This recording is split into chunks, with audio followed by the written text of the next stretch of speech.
15 দিনের কর্মসূচি ঘোষণা বিএনপির। জানাবো দেশের আর্থিক খাতে চরম ঝুঁকি দেখছে বিএনপি। এদিকে ঋণ খেলাপিদের তালিকা প্রকাশ না করলে বাংলাদেশ ব্যাংক ঘেরাও গণসংহতির হুঁশিয়ারি। আরও থাকছে এখন যুক্তরাষ্ট্রে অরুচি বিএনপির। এবং সর্বশেষ জানাবো আন্দোলনের মাধ্যমে গণবিরোধী শক্তিকে পরাজিত করতে হবে বললেন শামসুজ্জামান দুদু। এতক্ষণ শুনলেন সংবাদ শিরোনাম, এবারে বিস্তারিত। 15 দিনের কর্মসূচি ঘোষণা বিএনপির। দলের প্রতিষ্ঠাতা ও সাবেক রাষ্ট্রপতি জিয়াউর রহমানের 43তম মৃত্যুবার্ষিকী উপলক্ষে 15 দিনের কর্মসূচি ঘোষণা করেছে বিএনপি। আগামী 28 মে থেকে 11 জুন পর্যন্ত চলবে এই কর্মসূচি। কর্মসূচির মধ্যে রয়েছে 30 মে রাষ্ট্রপতি জিয়াউর রহমানের মাজারে পুষ্পস্তবক অর্পণ, সকাল 6টায় দলীয় কার্যালয় সহ সারা দেশে দলীয় পতাকা ও কালো পতাকা উত্তোলন, ড্যাবের উদ্যোগে নয়াপল্টনে ফ্রি মেডিকেল ক্যাম্প এবং মহানগর উত্তর ও দক্ষিণের উদ্যোগে দুস্থদের মাঝে খাবার বিতরণ এবং ছাত্র দলের উদ্যোগে আলোকচিত্র প্রদর্শনী। 28 মে ইঞ্জিনিয়ার ইনস্টিটিউট আলোচনা সভা, 31 মে নয়াপল্টনে দোয়া মাহফিল। এছাড়া সারা দেশের মহানগরে জেলা ও উপজেলা খাদ্য আলোচনা সভা, সেমিনার, আলোকচিত্র প্রদর্শনী, রচনা প্রতিযোগিতা, স্বরচিত্র, কবিতা পাঠ ও বইমেলা প্রদর্শনী হবে। বিএনপির প্রত্যেকটি অঙ্গ সংগঠন আলাদা আলাদা করে কর্মসূচি করবে। মহানগর উত্তর দক্ষিণ প্রতিটি ওয়ার্ডে দুস্থ অসহায়দের মধ্যে বস্ত্র ও খাদ্য বিতরণ ও দোয়া মাহফিল করবে। সংবাদ সম্মেলনে মির্জা ফখরুল ইসলাম আলমগীর বলেন, আজকে এই মহান নেতা বহুদলীয় গণতন্ত্রের প্রবর্তক, আধুনিক বাংলাদেশ নির্মাণের মহান পথ প্রদর্শক শহীদ প্রেসিডেন্ট জিয়াউর রহমানকে স্মরণীয় করে রাখবার জন্য আমরা আগামী 28 মে থেকে 11 জুন পর্যন্ত কর্মসূচি গ্রহণ করেছি। দেশের আর্থিক খাতে চরম ঝুঁকি দেখছে বিএনপি। দেশের আর্থিক খাতে চরম ঝুঁকি দেখছে বিএনপি। বৈদেশিক মুদ্রার রিজার্ভ অব্যাহত গতিতে হ্রাস পাওয়া, ডলার সংকট আরও তীব্র হওয়া এবং জিনিসপত্রের দাম অস্বাভাবিক বৃদ্ধির প্রেক্ষাপটে এমনটা মনে করেছে দলটির স্থায়ী কমিটি। এই অবস্থায় দেশের চলমান অর্থনৈতিক সংকটের কারণ জনগণের সামনে আনুষ্ঠানিকভাবে তুলে ধরার সিদ্ধান্ত নিয়েছে দলটি।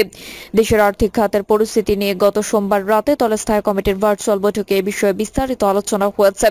বৈঠক সূত্রে জানা যায়, ভারপ্রাপ্ত চেয়ারম্যান তারেক রহমানের সভাপতিত্বে অনুষ্ঠিত বৈঠকে 5 সদস্য বা 5 ইস্যুতে আলোচনা হয়েছে। এর মধ্যে বাংলাদেশ ব্যাংকের রিজার্ভ চুরি নিয়ে ভারতের গণমাধ্যমে খবর প্রকাশিত হয়েছে। এই খবরে উদ্বেগ প্রকাশ করে বিএনপি স্থায়ী কমিটি নেতাদের ভাষ্য, এটা নিয়ে জনমনে হতাশা উদ্বেগ আছে। এতে সরকারের ব্যর্থতা প্রমাণ করে। বাংলাদেশ ব্যাংকে বৈদেশিক মুদ্রার রিজার্ভ বিষয়ে কোনো পরিষ্কার তথ্য পাওয়া যাচ্ছে না। সরকারের দিক থেকে কখনো বলা হচ্ছে ব্যবহারযোগ্য রিজার্ভ 13 বিলিয়ন ডলার, আবার কখনো 18 বিলিয়ন ডলার বলা হচ্ছে। বিএনপি নেতারা মনে করেন, নতুন করে রিজার্ভ চুরি ও হিসাবের গরমিলের কারণে বাংলাদেশ ব্যাংকে সাংবাদিক প্রবেশ নিষেধাজ্ঞা দেওয়া হয়েছে। এ বিষয় নিয়ে বিএনপির একটি বিশেষজ্ঞ দল কাজ করছে। খুব শিগগির দলের পক্ষ থেকে বিস্তারিত বক্তব্য তুলে ধরবে দলটি। দেশের অর্থনৈতিক পরিস্থিতি নিয়ে স্থায়ী কমিটির নেতারা বৈঠকে বলেন, দেশের বর্তমান ব্যাপক ডলার সংকট চলছে। বাণিজ্যিক ব্যাংকগুলোর কাছে পর্যাপ্ত ডলার নেই। তাদের বাধ্য হয়ে খোলা বাজার থেকে ডলার কিনতে হচ্ছে। এতে করে আমদানি নির্ভর পণ্যের দাম বৃদ্ধি পাবে। সার্বিকভাবে দেশের অর্থনীতিতে বিরূপ প্রভাব পড়বে। এর ফলে মানুষের ভোগান্তি আরও বাড়বে। সামনে এই সংকট আরও বাড়তে পারে। এতে প্রমাণিত হয় অর্থনীতিতে সরকারের কোনো নিয়ন্ত্রণ নেই।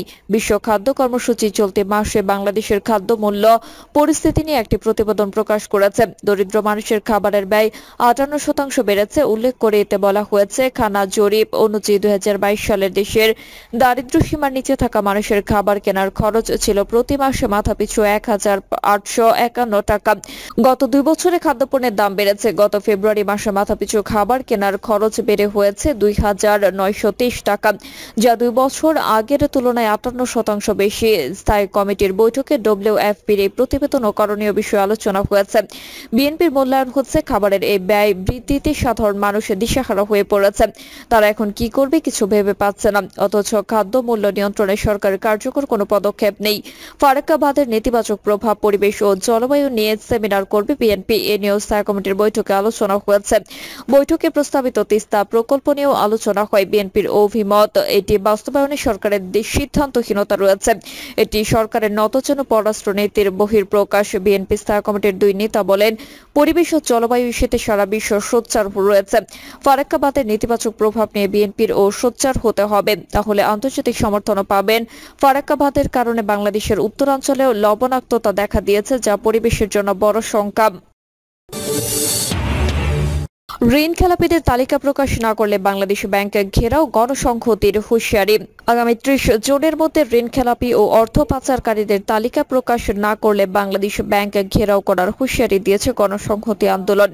এর আগে দলটি একটি মিছিল নিয়ে বাংলাদেশ ব্যাংকের দিকে যেতে চাইলে পুলিশের বাধার মুখে পড়ে। এই সময় দুই পক্ষের মধ্যে ধাক্কাধাক্কির ঘটনা ঘটে।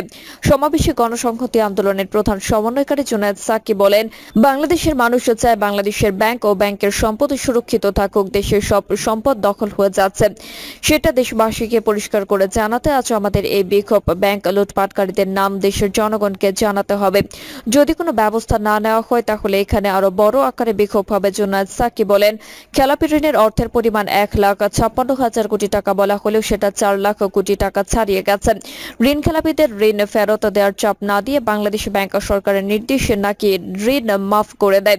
আসলে এরা নানা রকম ফন্দি ফিকির করে ঋণ মওকুফ করে দেয়। জনগণের কাছে এগুলোর কোনো পরিসংখ্যান নেই।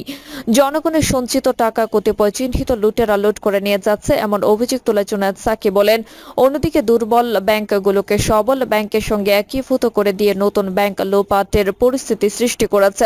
দুর্বল ব্যাংকের লোপাটকারী পরিচালকদের শাস্তি তো হয়নি, বরং তারা সবল ব্যাংকের পরিচালক হচ্ছেন। তিনি হুঁশিয়ার করে বলেন, বাংলাদেশ ব্যাংকের কাছে সবকিছুর হিসাব আছে, লুটপাটের পরিমাণেরও হিসাব আছে। আমরা সব ঋণ খেলাপির হিসাব চাই। এখন যুক্তরাষ্ট্রে অরুচি বিএনপির। কিছুদিন আগেও বিএনপি যুক্তরাষ্ট্র বলতে অন্ধ থাকতো। যুক্তরাষ্ট্রের দূতাবাস থেকে ফোন আসলে বিএনপি নেতারা নাওয়া খাওয়া ভুলে ছুটে যেতেন।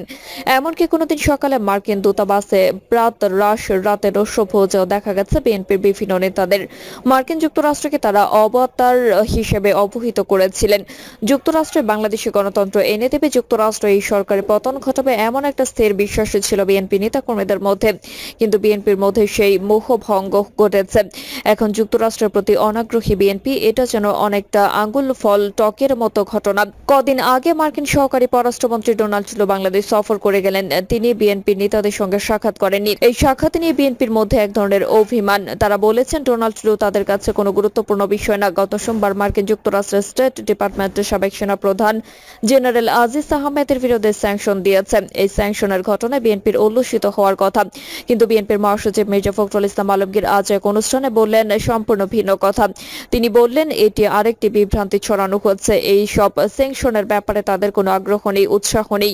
মার্কিন যুক্তরাষ্ট্রের এই স্যাংশন নিয়ে মির্জা ফখরুল ইসলামের বক্তব্য রাজনীতিতে তীব্র কৌতুকের সৃষ্টি করেছে। মার্কিন যুক্তরাষ্ট্র যখন বাংলাদেশের উপর নতুন ভিসা নীতি ঘোষণা করেছিল তখন বিএনপি নেতাদের উল্লাসের ছিল। তখন মির্জা ফখরুল ইসলাম আলমগীর বলেছিলেন যে এটি মার্কিন যুক্তরাষ্ট্রে বাংলাদেশের গণতন্ত্রের প্রতি একটা উপহার, এর মাধ্যমে বাংলাদেশের গণতন্ত্র সংহত হবে বলেও তিনি মন্তব্য করেছিলেন। ভিসা নীতি ঘোষণার পর দিনেই তিনি মার্কিন দূতাবাসে ছুটে গিয়েছিলেন। সেখানে মধ্যাহ্নভোজে মিলিত হয়েছিলেন রাষ্ট্রদূত পিটার ডি হার্সের সাথে। সেখানেও তিনি মার্কিন যুক্তরাষ্ট্রের ভূমিকার প্রশংসা করেছিলেন। এখন হঠাৎ কি হলো? মার্কিন যুক্তরাষ্ট্রের প্রতি তাদের অরুচি তৈরি হলো কেন? রাজনৈতিক বিশ্লেষকরা বলছে বিএনপি প্রত্যাশা করেছিল 7 জানুয়ারি নির্বাচনের পর মার্কিন যুক্তরাষ্ট্র রুদ্র রূপ দেখাবে, বাংলাদেশের বিভিন্ন ব্যক্তির উপর নিষেধাজ্ঞা আরোপ করবে, নির্বাচনকে অগ্রহণযোগ্য বলবে এবং এই নির্বাচনে যে সরকার গঠিত হচ্ছে সেই সরকারকে স্বীকৃতি দেবে না। কিন্তু বাস্তবে সবকিছুই হয়নি। নির্বাচনের পর মার্কিন যুক্তরাষ্ট্র রীতিমতো ইউটার্ন নিয়েছে। তারা বলেছে যে নির্বাচন ত্রুটিপূর্ণ হওয়া সত্ত্বেও তারা অংশীদারিত্বের সম্পর্ক এগিয়ে নিতে চায়। মার্কিন যুক্তরাষ্ট্রের অবস্থান পরিবর্তন ইতিবাচকভাবে নেয়নি বিএনপি। এখন তারা মনে করেছে যে মার্কিন যুক্তরাষ্ট্র এবং ভারত যৌথভাবে বিএনপিকে ধোঁকা দিয়েছে, আর সেই কারণে মার্কিন যুক্তরাষ্ট্রের পদক্ষেপে তারা খুশি নন। কূটনৈতিক মহল মনে করেন যে বিএনপি বা কাউকে ক্ষমতায় আনার জন্য মার্কিন যুক্তরাষ্ট্র কখনোই কোনো তৎপরতা গ্রহণ করে না। প্রত্যেকটা দেশে তাদের একটা নিজস্ব নীতি বা কৌশল রয়েছে। বাংলাদেশের ব্যাপারেও তাদের সুনির্দিষ্ট একটি কর্মপরিকল্পনা রয়েছে। সেই কর্মপরিকল্পনার অংশ হিসেবে তারা যা করেছে। তবে গণতন্ত্র, সুশাসন, আইনের শাসন এবং মানবাধিকার সুরক্ষা মার্কিন যুক্তরাষ্ট্রের একটি আন্তর্জাতিক অঙ্গীকার। আর এই অঙ্গীকার পূরণে তারা বাংলাদেশের বিভিন্ন রকম অবস্থান গ্রহণ করেছিল। আর সেই অবস্থানে বিএনপির পক্ষে বা বিপক্ষেও যেতে পারি। কাউকে খুশি করা বা কাউকে চাপে ফেলা মার্কিন যুক্তরাষ্ট্রের কাজ নয়, বরং মার্কিন যুক্তরাষ্ট্র তাদের স্বার্থের জন্য যেটিকে সঠিক বিবেচনা করে সেটি তারা করে থাকে। আর এখন যেহেতু বিএনপি মনে করেছেন যে শুধু মার্কিন যুক্তরাষ্ট্রের উপর ভর করে কোনো কিছু করা যাবে না, এই কারণে মার্কিন যুক্তরাষ্ট্রের প্রতি তাদের অরুচি তৈরি হয়েছে। আন্দোলনের মাধ্যমে গণবিরোধী শক্তিকে পরাজিত করতে হবে বললেন শামসুজ্জামান দুদু। গণবিরোধী শক্তিকে পরাজিত করতে হলে আমাদের নিজেদেরই আন্দোলন করতে হবে বলে মন্তব্য করেছেন বিএনপির ভাইস চেয়ারম্যান শামসুজ্জামান দুদু। বিএনপির এই ভাইস চেয়ারম্যান আরো বলেন, দেশে পরিপূর্ণভাবে ফ্যাসিবাদ প্রতিষ্ঠা করা হয়েছে। বাংলাদেশে ফ্যাসিবাদ প্রতিষ্ঠা করে রাজনীতিকে ধ্বংস করে ফেলা হয়েছে। গণতন্ত্রের জন্য যে দেশ স্বাধীন হয়েছে সে দেশে এখন আর গণতন্ত্র নেই। এই সরকার দেশের সব প্রতিষ্ঠানকে একটি দলের আওতায় নিয়ে এসেছে। প্রিয় দর্শক, এই ছিল এখনকার সর্বশেষ সংবাদ। আপডেট সব সংবাদ পেতে চ্যানেলটি সাবস্ক্রাইব করে বেল আইকনটি ক্লিক করে রাখুন।